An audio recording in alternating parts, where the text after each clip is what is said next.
Allahumma ighfir liman nawwara qabrana wa basyirhu bil jannati kama basyarna biha.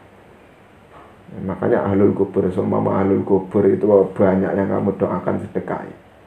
Ya mereka yang mendoakan yang bersedekah. Makanya jangan kamu pahami mendoakan orang lain itu hanya berakibat baik pada orang yang kita doakan, itu tidak.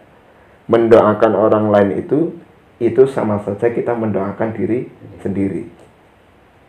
Ya Allah ampuni orang tuaku. Berarti secara tidak langsung itu juga meminta ampunan kepada Allah untuk diri sendiri. Ya Allah ampuni seluruh umat muslim yang banyak dosanya. Ya Allah ampuni para ahlul kubur. Ya Allah ampuni mukminin mukminat. Berarti itu sama saja kita mendoakan diri sendiri. Filosofi doa ya segitu. Jadi jangan punya anggapan mendoakan orang lain itu hanya baik untuk orang lain. Makanya ya bahaya ini urusannya. Makanya jangan pernah doakan orang jelek. Berarti kalau doakan orang jelek ya sama kasusnya. Doakan orang jelek juga itu menjelekkan diri sendiri. Sudah tahu preman pemabuk semua jelek, kamu doakan semoga itu dilaknat oleh Allah. Itu nggak boleh. Ya, ini Pak Jari tauhid. Contoh gini. Kamu ketika melihat seperti itu, contoh preman pemabuk, kamu doakan, wah kamu itu dilaknat dengan Allah. Itu nggak boleh. Berarti kalau kamu mengatakan kamu dilaknat oleh Allah, Allah itu betul zat yang bisa melaknat siapapun, zat yang bisa menyiksa siapapun. Tapi kalau kamu mengatakan seperti itu, berarti kamu itu hanya mensifati Allah dengan satu sifat, yaitu sifat menyiksa.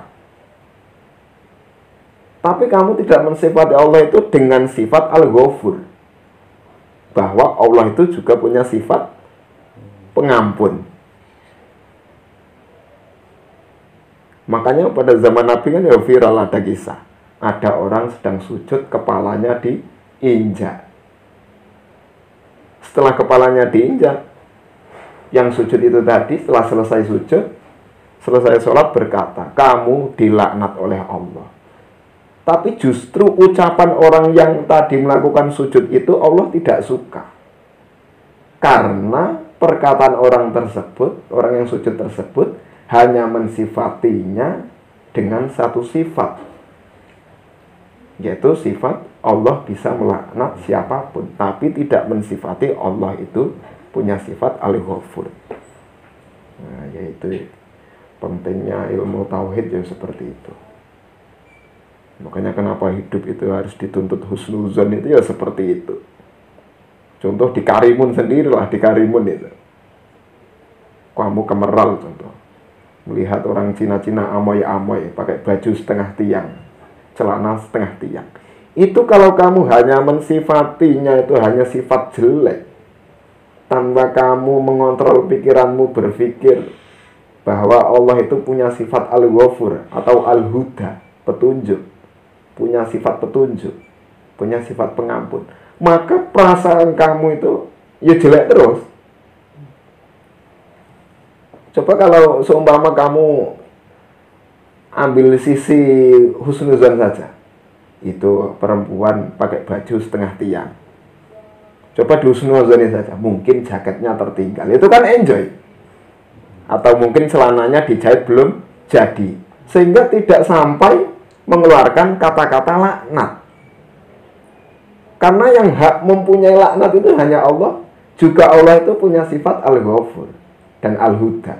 Bisa saja ketika kamu melaknat mereka, suatu ketika Allah memberi petunjuk, berarti itu membalikkan fakta. Bisa saja ketika diberi tunjuk, dia tobat betul-betul, tobatan nasuha, malah dia masuk surga duluan. Makanya jangan pernah mensifati Allah dengan satu sifat. Allah itu punya sifat bisa menyiksa, bisa menghancurkan, bisa mematikan. Tapi Allah juga punya sifat bisa menghidupkan, bisa mengampuni, bisa memberi petunjuk. Jadi cara kita berpikir itu, melihat sesuatu kejelekan itu harus kita pikirkan juga bahwa Allah itu punya sifat yang berlawanan juga dengan sifat-sifat tersebut. Allah punya sifat yang bisa mematikan, punya sifat yang bisa mencabut nyawa. Tapi Allah juga punya sifat yang bisa menghidupkan. Allah punya sifat bisa untuk menyiksa orang yang maksiat. Tapi Allah juga punya sifat mengampuni dan memberi petunjuk kepada orang yang maksiat. Jadi kan enjoy, urip hidup mungkin enjoy itu, nggak banyak buruk sangka.